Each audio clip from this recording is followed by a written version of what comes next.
Renovating in France, still busy with the ceiling. Anyway, before we get going on that, here's a bit of blue sky for you. If you're sitting at home and it's grey and horrible, it's nice and sunny here in France. It's always blue sky. Well, not always, but generally. Most of the time it's blue sky. It's quite nice. It's lovely out in the country. So there you go. Back to the dreaded ceiling. So question of getting PVA, a mix of PVA and water solution onto the walls, onto the ceilings to help to seal it.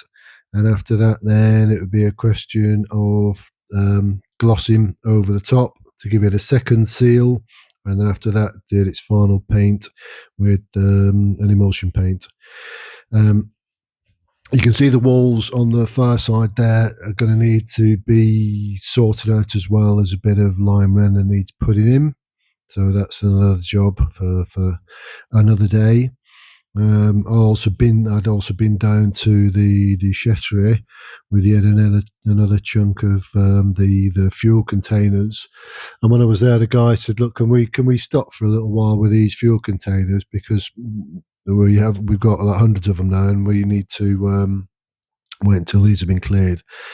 And I did say, and I said, "Well, had said to you that I'm on sort of my last batch now, so there's probably less than 20 now at the house." So he said, "Oh, that's good, okay, that's fine." So I said, "Yeah, it's no problem. I'll leave the final ones at the house for a month or so, or until you let me know, and I can bring them in, the final ones in." So he was pleased with that. Didn't actually do a déchetterie run. I only did 2 runs out of the 3 this week, because I was more occupied with this house and with this particular ceiling. So it was a question of cracking on with this. It's painstaking, but it's a necessary evil. So get this sorted out, and then with that, then we can have some sort of finish on the ceiling, and we will forever banish the look of the burnt ceiling from the past. I still need to nick down and see the mayor and have a word with him. I'm pretty sure they would have documentation of when the fire took place, and obviously we've seen photos prior to when these people, Madame People and her husband, took possession of the house. So obviously it was some time after that. I'm pretty certain it was something to do with the wood burner, and that's probably why he ended up using the fuel, the different type of the heater, the fuel heater. Because when I came to take the old wood burner out, it was actually solid blocked. All the pipe were up to where the flexible tube is that runs in, a flexible liner that runs all the way up the chimney. So I'm presuming that apparently, or not apparently, but every year in France you have to have your chimney cleaned, and you get a little certificate saying it's been cleaned. I'm presuming that they hadn't bothered doing that, and that was one of the major causes of why there then was a fire that burst out in the house and did so much damage to the ceiling, the large upright, or the large support there, the large beam that spans from front to rear of the property on the right hand side of where I'm working.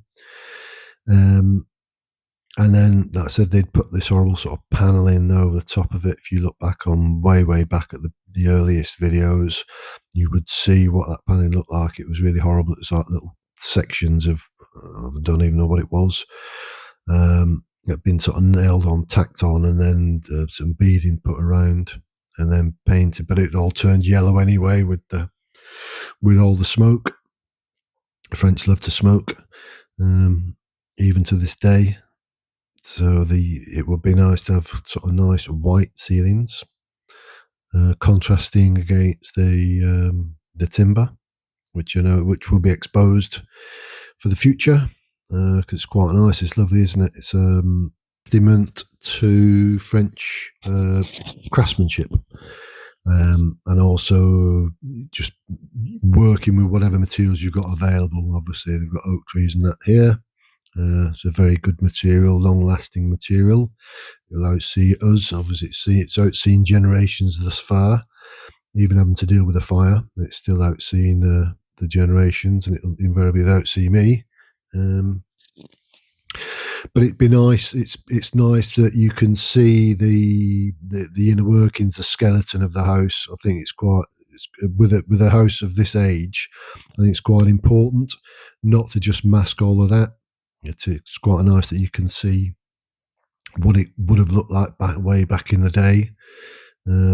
Obviously, you've seen the photos where it started to change from whenever it was, the 60s and 70s, back into the 80s, where they'd looked to modernise it a bit.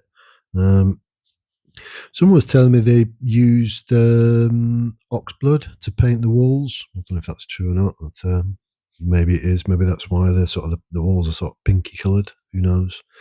They won't remain pinky coloured. They will be brought in a slightly more suitable colour ink. There won't be a vast amount of colour downstairs, I wouldn't have thought. Just sufficient. And then I've really got to work out which side of the room the telly's going to go on. The most important part of the renovation is getting the telly in, isn't it? I'm thinking possibly the right-hand side, which was the bedroom area, facing the sort of the neighbour's wall, which is a nice big open area there. You put the settee there. That means you're not being impacted by where the front door is and everything else. So just totally lost my train of thought there. Should be talking about ceilings and the problems with the ceilings, and I'm rambling on about where I'm going to put my telly.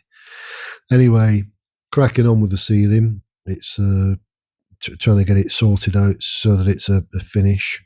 Then I can look to do what I can do with the walls. The bedroom's coming on nicely. I need to get some tiling done hopefully next week upstairs in the showroom, get that sorted out, and maybe get some tiling done in the kitchen as well. I'm still kind of keen on the brown tiles. I know that's a real Marmite subject for a lot of people. Half people love it, half people hate it. I'm sure I'll come up with something that that should work out not too bad with the colours I've got in there anyway. It's not too wild and wacky. I think we've got a green, we've got a beige, and we've got the white. Right, so let's go back to some blue sky, shall we? I think we've seen enough of old ceilings for the time being. So I'll leave you with this the blue sky that sits over the Loire-et-Cher region of France, which is between Paris and Le Mans. Hope you enjoyed this video. Hope you enjoyed my rambling. Please like the video. Please subscribe if you haven't already. Please leave a comment. Comments are very useful, and thank you to everyone that's recently bought me a coffee. It's very, very kind of you. See you on the next